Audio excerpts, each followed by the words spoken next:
네, 여러분 안녕하십니까.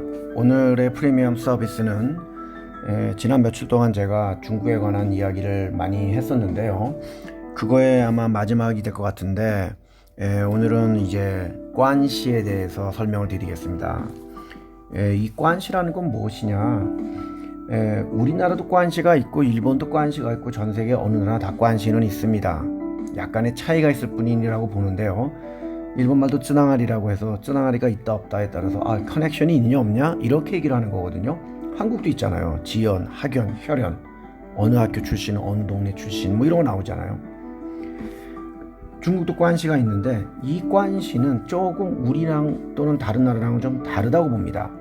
예를 들어서 한국은 제가 전에 코멘트에 썼지만 과거 지향형이에요. 내가 과거에 어디 출신이고 과거에 어느 학교를 다녀서 친구를 지금 만났고 그래서 우린 그걸 연결해서 지금 우리가 하나의 모임을 하고 있고 뭐 이렇게 되는 게 한국의 혈연 지연이라고 한다면 중국은 지극히 개인적인 사람들이기 때문에 왜냐면 그들은 가족에서 자기 하나밖에 애들이 없었잖아요. 과거 얼마 전까지만 해도. 그러니까 중국말로 샤오황띠라고 합니다. 작은 황제. 모든 사람들이 다 집에서 황제예요. 자기가 왕이죠. 그러니까 중국 애들 제가 이렇게 써보면 상당히 고집도 세고 상당히 지가 왕인 애들이 많아요. 거기에 집에 돈이 많거나 아버지가 무슨 공무원이거나 이러면 상당히 다루기가 어렵죠. 중국 애들은. 그런데 그런 중국 애들은 과거 신경 안 쓰죠. 지금부터예요. 지금 너와 나는 친구, 너와 나는 하나의 형제. 그게 앞으로 나아가서 우리는 더 어떠한 일을 할 것이면 더 크게 뭘 해먹자. 이게 관시거든요. 그러니까 그게 없으면 하기가 어렵다는 내용이거든요. 좀 더 자세하게 제가 관시에 대해 설명을 한다면 우리가 중국말에 펑여우란 말이 있어요. 펑여우. 들어보신 분은 아실 거예요. 펑여우. 옛날에 안재욱이가 중국 노래 펑여우 한국말로 번안해서 노래도 한번 불렀고 했죠. 우리말로 친구죠. 펑여우. 그 펑여우부터 시작한다 보시면 돼요. 친구가 시작됐는데 그 다음에 조금 좋아지면 하오펑여우. 중국말로 앞에 하오가 붙이잖아요. 그러면 좋다는 뜻이잖아요. 그러니까 좋은 친구란 얘기예요. 하오 우리야. 또는 하오츠 하면은 맛있다. 또 팅하오. 팅하오면 아주 좋다. 그러니까 하오는 좋다는 뜻이란 말이에요. 팅하오에. 그러면 하오펑요는 좋은 친구예요. 여기까지도 뭐 아직까지는 그게 큰 뭐 관계가 없습니다. 근데 이제 거기서 좀 지나면 라오펑요가 있어요. 중국말로 앞에 라오가 붙으면 이게 늙다, 올드란 뜻이잖아요. 그러니까 오래된 친구예요. 우리말로 말하면 불알 친구가 되겠죠. 너는 나의 라오펑요야. 이러면은 이제 조금 더 심각해지는 상태가 되겠죠. 그렇지만 아직도 제가 생각하는 관시는 아니라고 생각합니다. 얘네가 진짜 말하는 관시는 우리 중국 영화 같은 거 많이 봤을 때 나왔던 그 시웅띠, 형제, 따꺼, 라오꺼 이런 그 꺼를 붙이는 표현들이 많이 들리시잖아요. 그게 바로 제가 생각하는 관시 시작이라고 봅니다. 형제, 너는 나와 형제야. 피를 나누지 않았어도 형제야. 그때부터 시작하는 거죠. 거기보다 조금 더 진척되면 중국말로 쩐시웅띠라고 합니다. 중국말로 쩐은 우리말로 진이잖아요. 진짜란 뜻이란 말이에요. 참 진짜 써가지고 너는 나의 진짜 형제야. 이게 과연 관시가 되는 거죠. 우리가 중국에 가면은 이제는 제가 얼마 전에도 한번 썼던 얘기가 있는데 뭐 샹하이방이 뭐 커지는 게 아니냐 뭐 이런 소리 하는 사람들이 있었는데 절대 그런 건 아니고요. 샹하이방 요새 힘이 없어요. 다 늙어갖고 이제 다 집에서 자택연금 당하고 뭐 깜빵 가 있고 그래서 돈줄도 잡히고 막히고 있는데 이런 얘기가 나왔던 이유는 무엇이냐면 중국에는 무슨 방, 샹하이방, 전력방, 석유방 이런 방이 붙어있는 사람들이 많습니다. 중국말로 빵이라고 하는데 빵.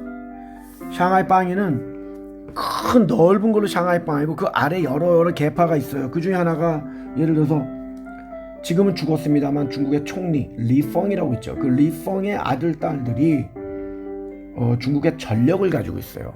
전력. 중국 전력은 거의 대부분이 화력이잖아요. 석탄으로 만들잖아요. 또한 리펑은 그 큰 댐 있잖아요. 삼합댐이라고 그러나요? 그 댐도 만든 게 리펑이었어요. 이 사람은 전력에 아주 꽂힌 사람이거든요. 그러니까 아들, 딸도 전력을 했고 얼마 전에 중국에서 기억나시는 분은 아마 제 코멘트에 나왔을 텐데 중국에 갑자기 정전이 됐어요. 전력이 없다. 난리가 났었죠. 막 엘리베이터가 정전되고 그 안에 갇힌 사람들이 막 속출하고 신호등이 꺼져버리고 이런 적이 있었단 말이죠. 근데 제가 몇 번 얘기했지만 중국은 계획 경제예요. 걔네는 언제 얼마를 만들어 어떻게 보낸다는 계획이 다 되어 있기 때문에 정전 이런 게 나오질 않아요. 할 수가 없는 일인데 있었단 말이죠. 상당히 놀랬죠, 사람들이. 왜 중국에서? 그래서 그거의 비하인드로 사람들은 리펑의 애들, 자녀들 또는 리펑의 전력방들이 장난을 친 거다. 시진핑한테 엿먹어라 했던 거라고 생각들을 하는 거예요. 또 이런 방도 있었죠. 그 석유방이 누구냐면 마찬가지예요. 석유에 아주 꽂혀갖고 석유 회사에부터 시작을 해서 굉장히 싼 석유를 중국에 수입하는데 큰 역할을 했던 사람이 있어요. 저윤캉이라고 합니다. 지금 깜빵 가 있어요.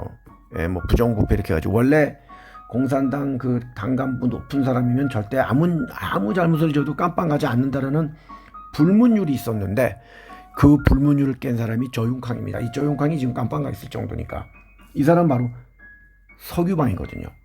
그래서 전력방도 마찬가지로 지금 시진핑이가 이번 기회에 전력방, 석유방, 샹하이방 다 싹 그냥 작살내려고 하는 것 같아요. 그러다 보니까 이제 그 석유를 많이 수출하는 그 산시성이죠. 거기가 지금 사실 상하이방의 돈줄이었는데 석유 수출 못하게 했잖아요. 하지마 이랬지 않습니까? 그리고는 전력을 만들어서 돈을 벌어야 되는데 전력을 안 만들어요. 시진핑이가 호주도 석탄 수입하는 거 금지시켰잖아요. 그 호주의 석탄과 연결해서 돈을 버는 사람이 바로 전력방 애들인데 호주에 수입 못하게 막아버렸잖아요. 그리고 미국에 수입하잖아요. 이렇게 해가지고 전력방을 좀 아예 작살내려고 지금 시진핑이 작심을 한 것 같습니다. 그래서 무슨 방 무슨 이런 중국의 관시를 이용한 방들은 또 있잖아요. 우리 지금 알리바바의 마윈도 사실 그게 항저우 출신인데 이게 샹하이잖아요. 샹하이 근처잖아요. 마윈도 샹하이 방 중에 하나란 말이죠. 그렇게 저렇게 박살나고 있는 거 아닙니까? 알리바바가. 그래서 그들만의 리그고 그들만의 정말 삶이죠. 이 중국의 관시는. 그래서 결론적으로 제가 얼마 전에 SK 하이닉스가 중국 갈 때 끌렁이라고 제가 말씀을 드렸어요. 왜? 수많은 외국 회사들, 수많은 한국, 일본, 뭐 전 세계 난다긴다는 회사들이 중국 들어가서 어떻게 했습니까? 다 나왔잖아요. 다 손해보고. 중국 애들하고 상대를 해가지고 중국 사람도 아닌 외국 사람이 거기에 들어가서 그 중국의 관시를 만들어서 장사를 해서 돈을 번다? 이건 상당히 어려운 일이죠. 그러니까 지금 SK하이닉스가 뭐 중국에 공장을 짓고 뭐 중국 정부의 뭐 도움을 받고 뭐 어쩌고저쩌고 한다고 들어가도 결국엔 이 사람들은 중국 사람이 아니거든요. 그럼 관시가 없다는 얘기예요. 중국 사람이 아닌 이상은. 근데 뭐하러 중국 애들이 한국의 SK하이닉스를 도와줄 것이며 뭐하러 중국 애들이 한국이나 다른 나라의 기업들이 거기서 돈을 벌게 해주겠습니까?